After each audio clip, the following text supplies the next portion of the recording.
विद्यार्थी मित्रो नमस्ते. आपण इयत्ता 11वी सायकोलॉजी या विषयामधील दुसरा जो टॉपिक आहे ब्रँचेस ऑफ सायकोलॉजी किंवा ज्याला आपण मानसशास्त्राच्या शाखा असं म्हणतोय, या टॉपिकचा अभ्यास आपण गेल्या काही लेक्चरपासून करतोय. आपण थेरॉटिकल ज्या ब्रँचेस आहेत, मानसशास्त्राच्या प्रमुख 2 ब्रँचेस पडतात.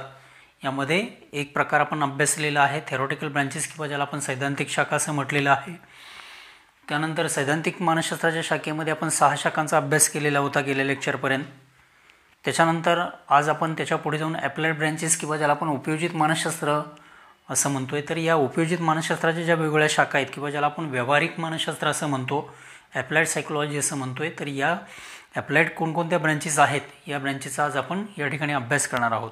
विद्यार्थी मित्र हो, उपयोजित म्हणजे काय, तर ज्या मानसशास्त्राच्या शाखा दैनंदिन जीवनातील व्यवहाराशी संबंधित असतात किंवा दैनंदिन जीवनामध्ये येणाऱ्या ज्या वेगवेगळ्या अडीअडचणी असतात किंवा इकडे ज्या मानसशास्त्राच्या शाखेचा उपयोग आपल्या जीवनातील समस्या सोडवण्यासाठी होतो, त्याला आपण उपयोजित मानसशास्त्राच्या शाखा असं आपण म्हणतो आहे किंवा व्यावहारिक मानसशास्त्राच्या शाखा असं म्हटलं जातं. तर या व्यावहारिक मानसशास्त्राच्या ज्या शाखा किंवा उपयोजित मानसशास्त्राच्या ज्या 6 शाखा आहेत, या 6 शाखा आपल्याला विद्यार्थ्यांना अभ्यासायच्या आहेत. यामध्ये पहिली जी ब्रँच आहे ती आहे एज्युकेशनल सायकोलॉजी किंवा ज्याला आपण शैक्षणिक मानसशास्त्र असं म्हणतो. शैक्षणिक मानसशास्त्र या शाखेमध्ये काम करणारे जे मानसशास्त्रज्ञ असतात त्यांचं कोणत्या पद्धतीचं काम आहे या शाखेमध्ये, तर याचा आपल्याला या ठिकाणी अभ्यास करायचा आहे. मुळात शैक्षणिक मानसशास्त्र ही जी ब्रँच आहे, ही ब्रँच शिकणे आणि शिकवणे या 2 प्रक्रियेशी संबंधित आहे. अध्ययन अध्यापन प्रक्रियेशी संबंधित असलेले आपल्याला दिसून येते. आता या शैक्षणिक मानसशास्त्र या शाखेमध्ये कशाचा अभ्यास केला जातो, तर जे विद्यार्थी लर्नर्स आहेत, शिक्षण घेणारे जे विद्यार्थी आहेत, या शिक्षण घेणाऱ्या विद्यार्थ्यांना अध्ययनामध्ये कोणकोणत्या पद्धतीच्या अडचणी येतात किंवा जे अध्यापन करणारे जे शिक्षक असतील, प्राध्यापक असतील, तर यांना अध्यापनामध्ये कोणकोणत्या पद्धतीच्या अडचणी येतात, तर त्या सर्व अडचणी सोडवण्याचं काम या शैक्षणिक मानसशास्त्र या शाखेमध्ये काम करणारे जे मानसशास्त्रज्ञ असतात, एज्युकेशनल सायकोलॉजिस्ट असतात, ते करत असतात. त्याचबरोबर अध्ययनार्थीच्या ज्या समस्या असतात, या अध्ययनाशी संबंधित काही समस्या असतील, शिकवण्याच्या टीचिंग मेथडशी संबंधित काही समस्या असतील, तर त्याही समस्या सोडवण्याचं काम या शाखेद्वारे केलं जातं. त्याचबरोबर इकडे शिकणे शिकवण्याशी संबंधित ही शाखा काम करते, पण त्याचबरोबर शैक्षणिक गुणवत्ता कशी वाढवली जाऊ शकते या गुणवत्तेच्या दृष्टिकोनातसुद्धा या शैक्षणिक मानसशास्त्र या शाखेचं काम महत्त्वाचं आहे. शैक्षणिक गुणवत्ता कशी वाढवता येईल, त्यासाठी अभ्यासक्रमाची रचना, अभ्यासक्रमाचा आराखडा कशा पद्धतीने तयार करता येईल, त्याचबरोबर विद्यार्थ्यांना शिकवण्याच्या प्रभावी पद्धती कोणत्या आहेत, ज्याला आपण teaching methods, effective teaching methods असं म्हणतोय, तर या प्रभावी परिणामकारक ज्या पद्धती आहेत अध्यापनाच्या, त्या अध्यापनाच्या पद्धती शिक्षण देणाऱ्या विद्यार्थ्यांसाठी कशा उपयोगात आणता येऊ शकतील याच्यासंबंधीही विचार करणारी ही ब्रँच आहे. त्याचबरोबर विशेष मुलं ज्याला आपण म्हणतो, जी स्पेशल चिल्ड्रन्स असतात, तर या स्पेशल चिल्ड्रन्ससाठी सुद्धा वेगळ्या पद्धतीचा अभ्यासक्रम तयार करण्याचं काम, उदाहरणार्थ काही फिजिकल इम्पेअरमेंट्स असणारी मुलं असतात, काही मुलांना ऐकायचा श्रवण दोष असतो, काही मुलांना वाचा दोष असतो किंवा काही मुलं मूकबधीर असतात, तर अशा मुलांसाठी जो अभ्यासक्रम आहे त्या अभ्यासक्रमाची रचना तयार करणं, त्याचा आराखडा तयार करण्याचं काम सुद्धा या शाखेद्वारे केलं जातं. त्याचबरोबर अशा मुलांसाठी वेगळ्या पद्धतीचा जो शैक्षणिक कार्यक्रम आहे तो आखण्याचं काम हे शैक्षणिक मानसशास्त्रज्ञ करत असतात. जी मुलं इतर मुलांच्या प्रमाणे अध्ययनामध्ये विशेष गती नसणारी जी मुलं असतात, यामध्ये काही असामान्य मुलं असतील, अपसामान्य मुलं असतील, मतिमंद मुलं असतील, ज्याला आपण मेंटली रिटार्डेड चिल्ड्रन्स असं म्हणतोय, तर त्या मुलांसाठी वेगळ्या पद्धतीची अभ्यासक्रमाची रचना करण्याचं कामसुद्धा या शाखेद्वारे केलं जातं. सामान्य, असामान्य असतील किंवा गतिमंद असतील, तर या सर्वांसाठी अभ्यासक्रमाची रचना तयार करणं, परिणामकारक अध्यापनाच्या पद्धती तयार करणं, अध्ययनार्थींना येणाऱ्या अडचणी सोडवणं, तर या सर्व प्रकारची जी कार्य आहेत ती कार्य या शैक्षणिक मानसशास्त्र या शाखेद्वारे जे कार्यरत असणारे मानसशास्त्रज्ञ असतात ते करत असतात. त्याचबरोबर शैक्षणिक मानसशास्त्रज्ञ यासाठी काय करतात, मग शैक्षणिक मानसशास्त्रज्ञ इथं यासाठी वेगवेगळ्या पद्धतीचे ज्या प्रमाणित मानसशास्त्रीय चाचण्या असतात, तर या प्रमाणित मानसशास्त्रीय चाचण्यांचा ते इथे ज्या मुलांना काही अडचणी येत असतात त्या अडचणी सोडवण्यासाठी इथे परिणामकारक ज्या प्रमाणित ज्या मानसशास्त्रीय चाचण्या असतात त्या वापरतात आणि त्याच्याद्वारे मुलांच्या समस्यांचा अभ्यास केला जातो. आता इथे आपण एक आकृती पाहतो आहे. या आकृतीमध्ये शैक्षणिक मानसशास्त्राची व्याप्ती दिलेली आहे. ज्याला आपण स्कोप ऑफ एज्युकेशनल सायकोलॉजी असं म्हणतो आहे. तर या शैक्षणिक मानसशास्त्राच्या व्याप्तीमध्ये विद्यार्थी हा या ठिकाणी केंद्रबिंदू आहे. त्याचबरोबर अध्ययनाचे अनुभव आहेत. आपण विद्यार्थ्यांना कशा पद्धतीचे अनुभव देतो आहे, शैक्षणिक अनुभव अध्यापन करत असताना कोणकोणत्या शैक्षणिक साधनांचा आपण वापर करतो आहे, तर त्याला अध्ययन अनुभव असं म्हटलं जातं. किती परिणामकारक इफेक्टिव्ह मेथड्स किती लर्निंगमध्ये आपण अध्यापन टीचिंग लर्निंग प्रोसेसमध्ये वापरतो आहे, तर त्याला अध्ययन अनुभव असं म्हटलेलं आहे. तर त्याचबरोबर इकडे शिक्षक हा महत्त्वाचा घटक आहे, कारण शिक्षक आणि विद्यार्थी यांच्याशिवाय ही प्रक्रिया पुढे जाऊ शकणार नाही आहे. अध्ययन प्रक्रियेमध्ये शिक्षक आणि विद्यार्थी हा केंद्रबिंदू आहे आणि त्या दोघांना केंद्रबिंदू इथे या आकृतीच्या मध्यभागी केंद्रित इथे हे दोन घटक झालेले आहेत. आणि त्याचबरोबर इथे शैक्षणिक वातावरण कसं आहे, मुलांना केवळ चांगले शिक्षक चांगल्या अध्यापन पद्धती देऊन उपयोग नाही आहे, तर त्यासाठी चांगल्या पद्धतीचं शैक्षणिक वातावरण त्या मुलांना उपलब्ध होणं गरजेचं आहे. आता शैक्षणिक वातावरणामध्ये अनेक गोष्टींचा समावेश होत असतो, जसं की शाळा महाविद्यालयाची इमारत असेल, त्या ठिकाणचं शैक्षणिक वातावरण असेल, त्याचबरोबर तिथली वर्गखोल्यांची रचना असेल, तिथलं व्हेंटिलेशन वायुविजन असेल, त्याचबरोबर तिथल्या शैक्षणिक सोयीसुविधा असतील, तिथलं इन्फ्रास्ट्रक्चर असेल. तर यासारख्या अनेक गोष्टी ज्या आहेत, या अनेक गोष्टी शैक्षणिक परिस्थिती किंवा वातावरणामध्ये परिणाम करत असतात. त्यामुळे हे वातावरण जर मुलांना चांगल्या पद्धतीचं मिळालं तर निश्चितपणे मुलांचा चांगल्या पद्धतीचा शैक्षणिक विकास होऊ शकतो. त्याचबरोबर अध्ययन प्रक्रिया, मुलं कशा पद्धतीने शिकतात, अध्ययनाची प्रोसेस कशी पुढे जाते, मुलांना एखादा घटक समजून देण्यासाठी कोणत्या परिणामकारक पद्धतींचा वापर केला गेला पाहिजे. त्याचबरोबर अध्यापक हे तज्ज्ञ व्यासंगी असायला पाहिजे. तर या सगळ्या गोष्टींचा समावेश इथं अध्ययन प्रक्रियेमध्ये होतो. तर हे सगळे जे घटक आहेत, हे सगळे घटक इथे शैक्षणिक मानसशास्त्राची व्याप्ती वाढवतात.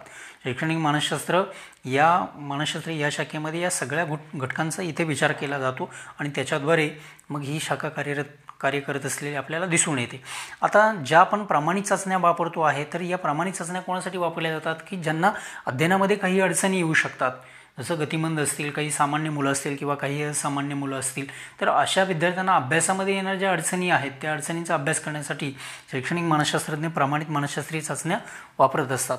त्याचबरोबर जी काही मुलं अध्ययन अक्षम आहेत, लर्निंग डिसॅबिलिटीज ज्यांच्यामध्ये आहे, उदाहरणार्थ काही मुलांना गतीनं लिहिता येत नाही आहे, काही मुलांना गतीनं वाचता येत नाही, वाचनामध्ये काही दोष असतो, वाचा विकृतीशी संबंधित काही दोष असू शकतात, लिखाणासंबंधीचे काही दोष असू शकतात. त्याचबरोबर अवधान न्यूनता अतिक्रिया विकृतीसुद्धा काही मुलांच्यामध्ये असते, की अशी मुलं जास्त काळपर्यंत शिक्षकाच्या शिकवण्यावरती लक्ष केंद्रित करू शकत नाहीत आपलं. तर अशा अवधानामध्ये व्यत्यय आणणारी व्यत्यय ज्यांच्या अवधानामध्ये येतो आहे, लक्ष केंद्रित करण्यामध्ये व्यत्यय येतो आहे, अशा मुलांचा सुद्धा अभ्यास करण्याचं काम या वेगवेगळ्या मानसशास्त्रीय चाचण्यांच्याद्वारे हे शैक्षणिक मानसशास्त्रज्ञ करत असलेले आपल्याला दिसून येतात. तर विद्यार्थी मित्र, आपण शैक्षणिक मानसशास्त्र या शाखेचं काम या ठिकाणी समजून घेतलेलं आहे. शिक्षणासंबंधीच्या सर्व प्रक्रियांचा अभ्यास, मग अध्ययन पद्धती असतील, विद्यार्थ्यांना येणाऱ्या अडीअडचणी असतील, शैक्षणिक आराखडा ठरवणं असेल, त्याची प्रभावीपणे अंमलबजावणी करणं असेल, शैक्षणिक वेळापत्रक तयार करणं असेल, म्हणजे शिक्षण प्रक्रियेशी संबंधित जे घटक आहेत, मुलांना अभ्यासाचे तास किती असावेत, मुलांना सुट्टीचा कालावधी कसा असायला पाहिजे किंवा वेळापत्रक मुलांचं कसं असायला पाहिजे अध्यापनाचं, तर या सगळ्या बाबींचा विचार या शैक्षणिक मानसशास्त्र या शाखेमध्ये शैक्षणिक मानसशास्त्रज्ञ करत असतात आणि त्याद्वारे मुलांना इकडे मुलं अध्ययन करतात, शिक्षक अध्यापन करत असलेले आपल्याला पाहायला मिळतात. त्याच्यानंतर याच्या पुढची जी ब्रँच आहे ती आहे क्लिनिकल सायकोलॉजी किंवा ज्याला आपण चिकित्सा मानसशास्त्र असं म्हणतोय. तर चिकित्सा मानसशास्त्र ही जी ब्रँच आहे, तर ही ब्रँच मानसशास्त्रामधली एक आधुनिक ब्रँच म्हणून त्याच्याकडे पाहिलं जातं. इथे एखाद्या वर्तन समस्येची चिकित्सा करणं, व्यक्तीच्या भावनांचा वर्तनांचा अभ्यास करणारी ही जी शाखा आहे, भावनिक वर्तनविषयक समस्यांचा अभ्यास करणारी ही शाखा आहे. आता या शाखेमध्ये कोणकोणत्या घटकांचा अभ्यास केला जातो, तर उदाहरणार्थ काही मेंटल इलनेस असतील, काही मानसिक आजार असतील, त्याचबरोबर एखाद्या व्यक्तीचे काही वैवाहिक कौटुंबिक वादविवाद असतील, संघर्ष असतील, कुटुंबातील कलह असतील, तर या घटकांचा अभ्यास या शाखेमध्ये केला जातो. त्याचबरोबर व्यसनासक्ती असेल, ड्रग्ज ॲडिक्शन असेल, काही लोकांना मद्याधीनतेची सवय असते, व्यसनाधीनतेची सवय असते, ड्रिंकिंग, स्मोकिंग वगैरे, तर अशा व्यक्तींच्या मध्ये ज्या समस्या निर्माण होत असतात या व्यसनाधीनतेमुळे, त्या समस्यांचा अभ्यासही करण्याचं काम या शाखेमार्फत केलं जातं. त्याचबरोबर काही व्यक्तींच्यामध्ये डिप्रेशन असतं, अतिनैराश्य असतं, या व्यक्ती सतत उदास असतात, फ्रस्ट्रेट असतात, विफलग्रस्त असतात, या कोणाशी बोलत नाहीत किंवा सतत नैराश्याने ग्रासलेल्या असतात, आत्महत्येचे विचार त्यांच्या सतत डोक्यामध्ये घोळत असतात. तर अशा नैराश्याने ग्रासलेल्या ज्या व्यक्ती असतात तर या व्यक्तींचासुद्धा अभ्यास या क्लिनिकल सायकोलॉजी या ब्रँचमध्ये केला जातो. त्याचबरोबर बालगुन्हेगारी स्वरूपाचं जे वर्तन आहे, लहान मुलं जो क्राईम करतात, गुन्हा करतात, सर्वसाधारणपणे आपल्याला सांगता येतं की 14 वर्षाखालील मुले आणि 16 वर्षाखालील मुली यांनी हे जे समाजविघातक अँटी सोशल कृत्य करतात त्याला आपण बालगुन्हेगारी असं म्हणतो आहे. तर अशा बालगुन्हेगारी वर्तन करणाऱ्या, मग यामध्ये बालगुन्हेगारीमध्ये कुठल्या स्वरूपाचं वर्तन येतं? चोरी करणं असेल, खोटं बोलणं असेल, व इकडे पॉकेटमारी करणं असेल किंवा मादक द्रव्यांची ने-आण करणं असेल, तर अशा पद्धतीचं जो क्राईम आहे तर तो क्राईम बालगुन्हेगारी याच्यामध्ये येतो. आणि अशा मुलांचा अभ्यास करण्याचं कामसुद्धा या क्लिनिकल सायकोलॉजी या ब्रँचमध्ये केलं जातं. तर त्याचबरोबर इथे अशी जी मुलं आहेत की जे या वर्तन समस्येमध्ये अडकलेली असतील किंवा अशा ज्या समस्याग्रस्त व्यक्ती आहेत की ज्यांच्यामध्ये काही मानसिक आजार आहेत, मानसिक आजाराचे वेगवेगळे प्रकार आहेत, चिंता असेल, ताणतणाव असतील किंवा इतर जे प्रकार आहेत, फोबिक डिसऑर्डर्स असेल, तर अशा अनेक मानसिक विकृती असतात. त्या मानसिक आजारांचं डायग्नोसिस करणं, निदान करणं, त्याच्यावरती वेगवेगळ्या पद्धतीचे उपचार देणं, सायकोथेरपी देणं, मानसोपचार देणं, तर या पद्धतीचं काम या शाखेमध्ये काम करणारे जे क्लिनिकल सायकोलॉजिस्ट असतात किंवा ज्याला आपण किंवा दुसरी एक व्यक्ती असते ज्याला आपण सायकेट्रिस्ट असं म्हणतो आहे, हे जे सायकेट्रिस्ट असतात हे MBBS MD ही पदवी संपादन केलेले असतात आणि ते वैद्यकीय शिक्षण त्यांचं पूर्ण झालेलं असल्यामुळे या ज्या व्यक्ती असतात त्या व्यक्ती या रुग्णांच्या डायग्नोसिस करतात, निदान करतात, त्यांच्यामध्ये कोणते आजार आहेत ते ओळखतात आणि त्याच्यावरती इथे प्रभावी उपचार पद्धती वापरत असतात आणि त्यांना सामान्य बनवण्याचा प्रयत्न करतात. म्हणजे अपसामान्य व्यक्तींना सामान्य बनवण्याचं कामसुद्धा या शाखेमार्फत केलं जातं. त्याचबरोबर काही लोकांच्यामध्ये कौटुंबिक पती-पत्नीमधील वादविवाद असतील, एकमेकाबद्दलचा अविश्वास असतील, अशा अनेक गोष्टी असतील की ज्याच्यामुळे कौटुंबिक संघर्ष निर्माण होत असेल तर त्याच्यावरतीही सोल्युशन काढण्याचं काम या शाखेमार्फत केलं जातं. किंवा ड्रग्ज ॲडिक्शन मी सांगितलं, त्या ड्रग्ज ॲडिक्शनबद्दलसुद्धा या शाखेमध्ये अभ्यास केला जातो की व्यक्ती व्यसनाधीनतेकडे का वळते, व्यसनाधीनतेचे काय दुष्परिणाम आहेत, व्यसनाच्या अधीन गेलेल्या व्यक्तीला त्या व्यसनापासून कसा अलिप्त करायचा, या पद्धतीचं काम या शाखेमधले जे क्लिनिकल सायकोलॉजिस्ट असतात किंवा सायकेट्रिस्ट असतात तर ते करत असतात. त्याचबरोबर ही जी ब्रँच आहे या ब्रँचचं काम थोडंफार इकडे काउन्सिलिंग स्वरूपाचं असतं किंवा काउन्सिलिंग शाखेला एक पूरक शाखा म्हणून याच्याकडे पाहिलं जातं. किंवा जे डॉक्टर्स असतात तर त्या डॉक्टर्ससाठी जे महत्त्वाची माहिती पुरवण्याचं काम या शाखेमार्फत केलं जातं. जे सायकेट्रिस्ट असतात तर ते सायकेट्रिस्ट इथे वेगवेगळ्या पद्धतीनं ही माहिती गोळा करत असतात. आता सायकेट्रिस्ट जेव्हा एखाद्या व्यक्तीवरती उपचार करतात किंवा जे क्लिनिकल सायकोलॉजिस्ट असतात हे जेव्हा एखाद्या अशा समस्याग्रस्त व्यक्तीवरती उपचार करत असतात त्यावेळी या रुग्णांचा अभ्यास करण्यासाठी केस हिस्ट्री घेतला जातो. तर या केस हिस्ट्रीमध्ये काय केलं जातं, जर रुग्ण प्रत्यक्षात माहिती देण्यासाठी जर तयार असेल किंवा तो त्या मनस्थितीमध्ये असेल तर रुग्णाकडून माहिती कलेक्ट केली जाते. त्याचबरोबर रुग्णाच्या नातेवाईकांकडून रुग्ण जर ही माहिती द्यायला असमर्थ असेल तर ती माहिती, केस हिस्ट्रीची माहिती नातेवाईकांकडून घेतली जाते, कुटुंबातील व्यक्तींकडून घेतली जाते, शेजाऱ्यांकडून घेतली जाते, नातेवाईकांकडून घेतली जाते.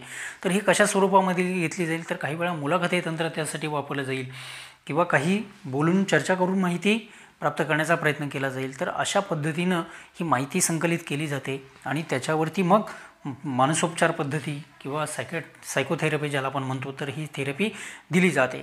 तर हे जे क्लिनिकल सायकोलॉजिस्ट असतात तर यांचं जे काम आहे हे काम वैद्यकीय क्षेत्राशी संबंधित असणारं काम आहे. आज आपण पाहतो की वेगवेगळ्या इकडे हॉस्पिटल्समध्ये किंवा मोठमोठ्या मेंदूवरती उपचार करणाऱ्या हॉस्पिटल्समध्ये खूप मोठ्या प्रमाणामध्ये या सायकेट्रिस्टचं काम तिथे महत्त्वाचं असतं किंवा जे सायकोलॉजिस्ट असतात क्लिनिकल सायकोलॉजिस्ट तर ते तिथं खूप मोठ्या प्रमाणामध्ये त्यांचं काम असतं आणि तेथील रुग्णावरती उपचार करण्याचं काम या तज्ज्ञांमार्फत केलं जातं. तर विद्यार्थी मित्रहो, आज आपण या 2 शाखांचा अभ्यास केलेला आहे, एज्युकेशनल सायकोलॉजी आणि दुसरा आहे इकडे क्लिनिकल सायकोलॉजी. तर इथे एज्युकेशनल सायकोलॉजी म्हणजे एक घटक सांगायचा इथे राहून गेला, शेवटचा घटक जो आहे. तर एज्युकेशनल सायकोलॉजी ही जी ब्रँच आहे तर त्या ब्रँचद्वारे आज आपण पाहतो की जी शाळा आणि महाविद्यालय असतात तर या शाळा महाविद्यालयामध्ये असे एज्युकेशनल जे सायकोलॉजिस्ट असतात तर त्या सायकोलॉजिस्टची नियुक्ती केली जाते आणि त्या ठिकाणी शाळा असेल, महाविद्यालय असेल किंवा युनिव्हर्सिटीज असतील, विद्यापीठ असतील, तर यांच्यामध्ये या वेगवेगळ्या क्षेत्रामध्ये आज अनेक शैक्षणिक मानसशास्त्रज्ञ इथे विद्यार्थिनींच्या शैक्षणिक अडीअडचणी सोडवण्याचं काम करत आहेत. त्याचबरोबर शिक्षणासंबंधीचं जे कार्य असेल, मग ते मी मगाशी सांगितल्याप्रमाणे शैक्षणिक आराखडा तयार करणं असेल किंवा इकडे प्रभावी अध्यापन पद्धती असेल किंवा शिक्षण प्रक्रियेविषयीचं एकंदरीत शिक्षणविषयक धोरण कसं अपग्रेड आपल्याला करता येईल, तर या संबंधीचा हे लोक अभ्यास करताना आपल्याला दिसून येतील. तर विद्यार्थी मित्रो, आज आपण या ठिकाणी या 2 शाखांचा, उपयोजित शाखांचा आज या ठिकाणी आपण अभ्यास केलेला आहे, ज्यामध्ये शैक्षणिक मानसशास्त्र आणि दुसरा आहे क्लिनिकल किंवा ज्याला आपण चिकित्सा मानसशास्त्र असं म्हणतोय. तर या 2 शाखांचा या ठिकाणी आपण अभ्यास केलेला आहे. उरलेल्या पुढच्या शाखा आपण पुढच्या लेक्चरमध्ये घेतोय. तोपर्यंत आपण या ठिकाणी थांबतोय. धन्यवाद.